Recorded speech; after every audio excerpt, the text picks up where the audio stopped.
Leah Tortilla, welcome back for another tasty treat. So I've been thinking, with picnic season just around the corner and lockdown restrictions being eased ever so slightly, why not surprise the friends that you've not seen in ages with showing them some amazing cooking skills and bake them a quiche. It's perfect for a picnic. So on this episode of Leah Tortilla, I'm going to teach you how to make a broccoli and Stilton quiche. This recipe is absolutely perfect for those socially distanced picnics. So my lovelies, to begin, we need to start by making our short crust pastry. And if you want the recipe in detail and the demonstration on how to do that, please go over to my YouTube channel and check out my video for turkey and ham pie, because that video has, from start to finish, how to make short crust pastry. But briefly, I will talk you over what I did to achieve this perfect bit of pastry, and I promise you it's not shop bought. I made it myself entirely by using 225 grams of plain flour, 100 grams of cold unsalted butter, and 2 to 3 tablespoons of really cold water. And it took some kneading, some resting, and some time in the mixer, but you don't have to do it in the mixer, you can do it by hand. But like I said, go to the video for my turkey and ham pie and that will explain in detail how I made this pastry. So pastry's made, and I filled my lined tin, and I lined my tin with butter and flour, and so I filled the tin with my short crust pastry, and then I gently took a fork and I pricked the bottom of my pie pastry gently, and I filled it with greaseproof paper and some rice that I'm not going to be cooking with because I don't have baking beans.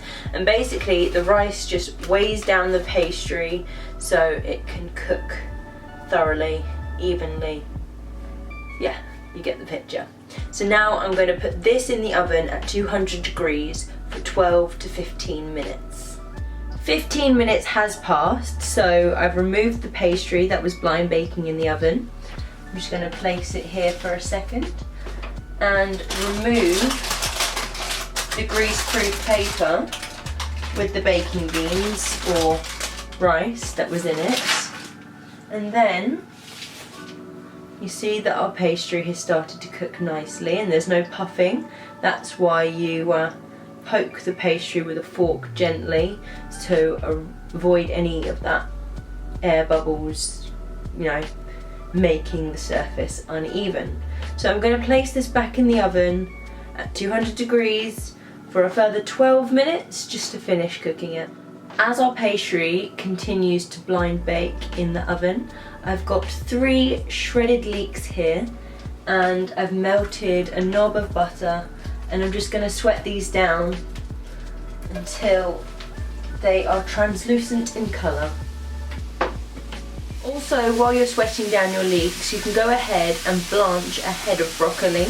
And blanching, all that is briefly boiling your vegetable and then removing it from the water and then just blasting it with a load of cold water to stop the cooking process, so that your broccoli or whatever other vegetable you blanch is still nice and firm, not overcooked and mushy.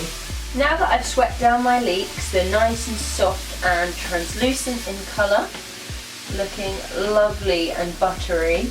I'm just going to put them in a bowl for now so that they cool down in time to put in our quiche. So in the pan where I had the leeks, I've not bothered to wash it up because it's all going in the same thing. So I've just put a drop of cooking oil in there and I'm keeping that nice and hot. And in this bowl here I have 5 rashers of bacon where I have chopped off the fat from the sides, and then I've just chopped them into small little pieces. I'm going to fry this now in the oil and make it nice and crispy. This bit here with the bacon is optional if you want to keep this quiche vegetarian friendly. So the pastry's now done. It's been in the second time while we're waiting for our bacon to go nice and crispy. We're just going to sit this on a cooling rack and allow it to cool down before we go adding our filling. Oh, and I almost forgot to mention that I've turned the oven back down to 180 degrees. Bacon's nice and crispy now, so I'm just leaving it in the pan to cool down. I've turned off the heat.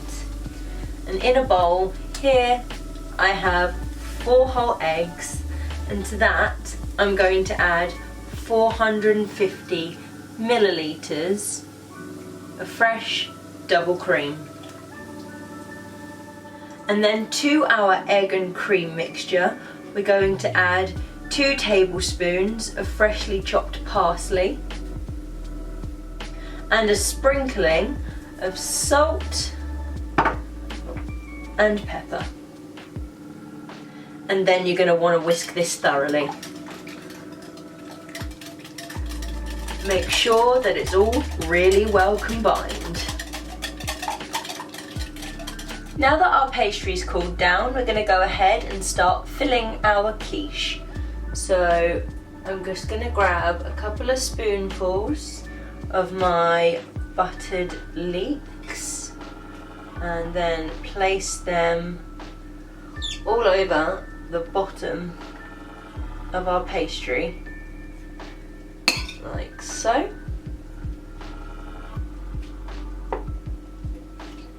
You can be as generous with these fillings as you want. So now I've done my leeks, I'm just going to sprinkle over my crispy bacon.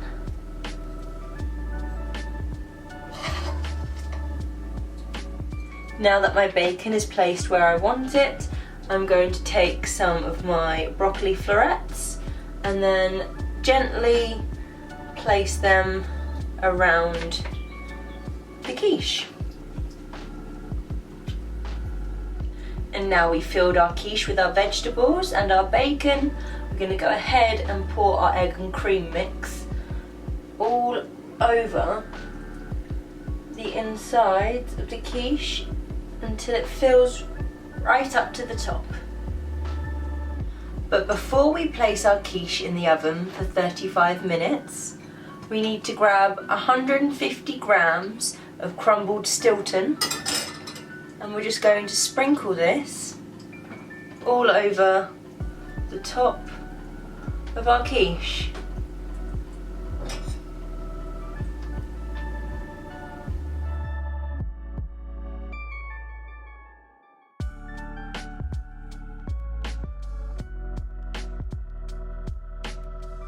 And just like that, 35 minutes in the oven and our quiche is done.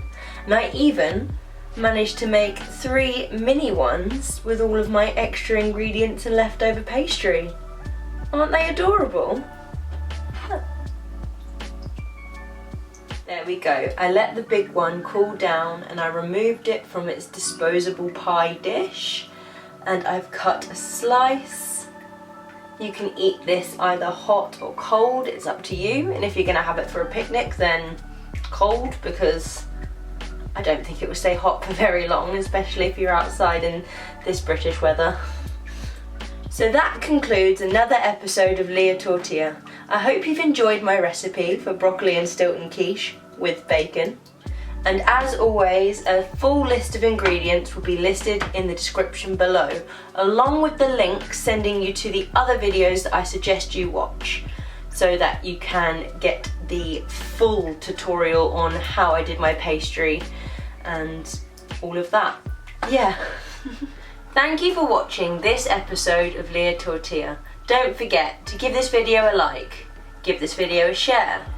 Leave me a comment because I love to hear what you have to say. And if you really like what I do, then subscribe to my channel for more tasty treats, and hopefully I'll see you next week for another episode of Leah Tortilla. Bye guys!